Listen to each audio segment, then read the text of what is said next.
Hello guys, ഇന്ന് രാവിലെ കഴിക്കാനായിട്ട് ചപ്പാത്തിയും കടലക്കറിയാണ് കേട്ടോ ഉണ്ടാക്കിയത്. ഇന്നൊരു സിമ്പിൾ തട്ടിക്കൂട്ട് കടലക്കറിയാണ്. അപ്പോൾ ചപ്പാത്തിയും കറിയൊക്കെ ആയതിനു ശേഷം ഞങ്ങൾ എല്ലാവരും കൂടെ ഒന്ന് അമ്പലത്തിലേക്ക് പോകാൻ വേണ്ടി ഇറങ്ങിയതാണ് കേട്ടോ. ചില്ലറ പൈസ ഇല്ലാണ്ട് ഞങ്ങളുടെ കുട്ടന്മാർ അമ്പലത്തിലേക്ക് വരികയില്ല. ക്ഷേത്രത്തിൽ എത്ര പെണ്ണാരുണ്ടോ അതിലൊക്കെ ഞങ്ങൾക്ക് ചില്ലറ പൈസ തരണം കേട്ടോ.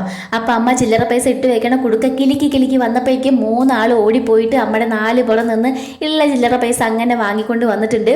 എന്നിട്ട് ഞങ്ങൾ എല്ലാവരും കൂടെ അരയാലിക്കൽ അമ്പലത്തിലേക്കാണ് കേട്ടോ പോയത്. അവിടെ എത്തിയപ്പോൾ സ്വാമിമാരുടെ കെട്ടുനിറ ഉണ്ട് കേട്ടോ. അപ്പൊ ഞങ്ങൾ തൊഴിലൊക്കെ കഴിഞ്ഞപ്പോൾ കുറച്ചു നേരം അവിടെ നിന്ന് കണ്ടു കേട്ടോ. പിന്നെ നിവേദ്യവും പായസവും പ്രസാദമൊക്കെ വാങ്ങിച്ചിട്ട് ഞങ്ങൾ വീട്ടിലേക്ക് പോന്നു. പായസം കിട്ടിയ പിന്നെ അവിടെ നിൽക്കുന്ന പരിപാടി ഇല്ല കേട്ടോ. കുഞ്ഞുമണിക്ക് കണ്ണപ്പനാണെങ്കിൽ പോകുന്ന വഴിക്ക് ഒരു ചെറിയ വീഴ്ച കിട്ടിയിട്ടോ. കുഞ്ഞു മുറിയാണ്, പക്ഷെ ചോരാന്നും പറഞ്ഞിട്ട് പിന്നെ ഒരടി നടന്നില്ല.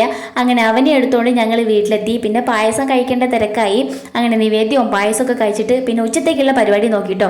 ഉച്ചയ്ക്ക് ഇന്ന് കഴിക്കാനായിട്ട് ഓമക്കായും ചെറുപയറും ഇട്ട് ഒരു ഓലം പോലെ ഉണ്ടാക്കി. പിന്നെ കുമ്പളങ്ങ കറി, പിന്നെ ഉണക്കമത്തി ഉണ്ടല്ലോ അത് വറുക്കും ചെയ്തു കേട്ടോ.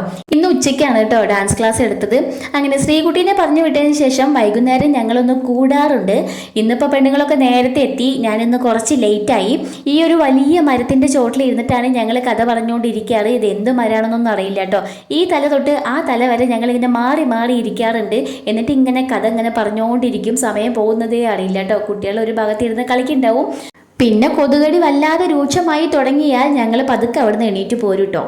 അപ്പോൾ ഇത്രയേ ഉള്ളൂ. അടുത്ത വീഡിയോയിൽ കാണാം. ടാറ്റാ.